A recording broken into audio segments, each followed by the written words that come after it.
발표할 주제는 새로운 암 치료제 시아닌카브라민입니다. 목차로는 활동 동기, 기사 내용 요약, 기사 내용 질문, 기사에 대한 의견, 후속 활동 마무리 인사로 진행하도록 하겠습니다. 활동 동기로는 생명과 화학은 인간의 건강과 삶에 직접적인 영향을 주는 중요한 학문이라 생각해 일상에서는 어떤 곳에서 쓰이는지 궁금해 알아보고자 활동하게 되었습니다. 기사를 찾던 중 건강한 세포는 손상시키지 않으면서 암세포만 손상시키는 새로운 화학물질이 개발되었다는 기사를 찾았고 흥미로운 주제라 생각해 이 기사를 뉴스 아카이브를 작성해 보았습니다. 기사 내용 요약으로는 카이스트 연구진이 개발한 시아닌카브라뇽은 건강한 세포는 손상시키지 않으면서 암세포만 정밀하게 제거할 수 있는 화학물질입니다. 피부암과 방광암 치료에 쓰이던 기존 치료법인 PDT 제제는 몸의 몇 미리 정도만 침투하는 빛의 파장을 작용하기 때문에 심부 종양을 치료하기 한계가 있었습니다.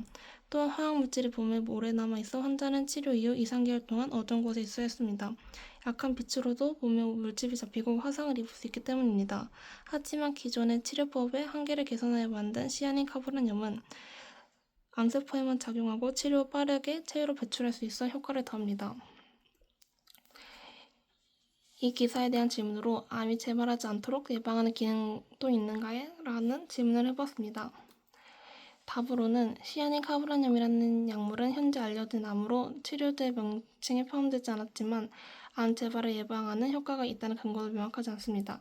하지만 이와 유사한 이름의 약물이나 물질이 실험 단계 연구 중인 가능성으로 더 개발될 가능성을 보고 있습니다.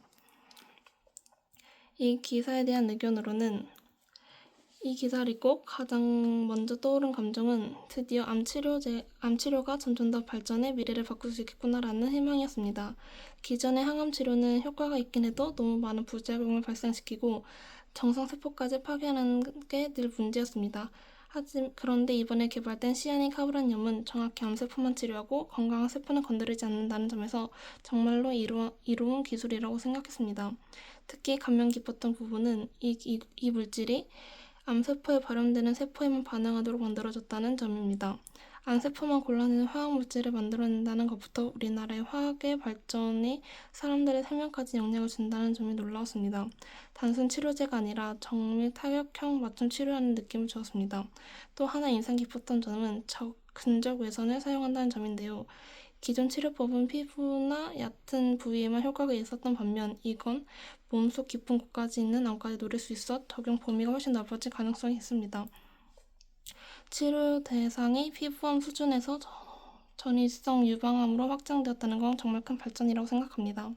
물론 아직은 모든 사람에게 사용할 수 있는지의 안정성은 더 연구해봐야 하지만 사람에게 실제로 얼마나 안전하고 효과적인지는 앞으로 임상 실험을 거치며 완벽해질 거라 생각합니다.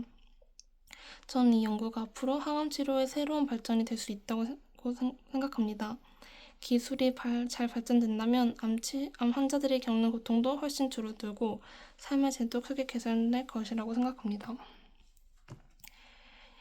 이 기사의 후속 활동으로 광역화학 치료 기술의 소개 및 동향이라는 논문을 찾아봤습니다. 전통적인 광역화학 요법은 특정 파장의 가시광선을 조사하여 활성산소를 생성하고 이를 통해 암세포를 선택적으로 파괴하는 치료법입니다. 그러나 일반적인 가시광선은 인체 조직 깊숙이 침투하기 어려워 주로 피부나 점막 등 깊지 않은 종양에만 효과적인 치료입니다. 이로 인해 깊은 부위에 위치한 암세포에는 효과가 제한적이라는 단점이 있었습니다. 이런 한계를 극복하고자 개발된 PDT 파장이 700ml에서 1000ml에 이르는 근적 외선을 활용해 깊은 조직의 치료를 향상시킵니다. 근적 외선은 가시광선보다 생체 조직에서의 흡수가 적기 때문에 보다 깊은 조직까지 도달할 수 있다는 장점이 있습니다. 이를 통해 깊은 종양의 위치에서도 광감작제를 활성화시켜 암세포를 선택적으로 제거할 수 있습니다. 시아닌카브라뇽은 근족외선 기반 PDT의 가장 효과적인 후보 물질로 개발되고 있습니다. 이 물질은 종양에서 발현되는 암세포를 선택적으로 제거하며 사람들에게 최소한의 피해만 가게 합니다. 특히 이 물질은 치료 후 빠르게 배출되며 몸속에 거의 축적되지 않아 부작용을 최소화할 수 있다는 장점도 있습니다. 또한 체내에 남아있는 시간도 짧아 기존 광각작제에 나타나는 빛에 민감한 반응 부분 문제도 줄일 수 있습니다. 근조개선 기반 PDT는 아직 임상 적응까지 여러 단계를 남겨두고 있지만 동물 실험 및 초기 임상 연구에서 결과들이 보고되고 있습니다. 특히 기존 치료법으로는 제거가 어려운 전이성 종양이나 수술이 불가능한 부위의 암을 효과적으로 치료할 수 있는 가능성을 보여주며 새로운 암 치료 기술로 주목받을 수 있습니다. 결론적으로 근조개선을 활용한 광형학 요법은 기존 PDT 한계를 뛰어넘는 획기적인 기술입니다.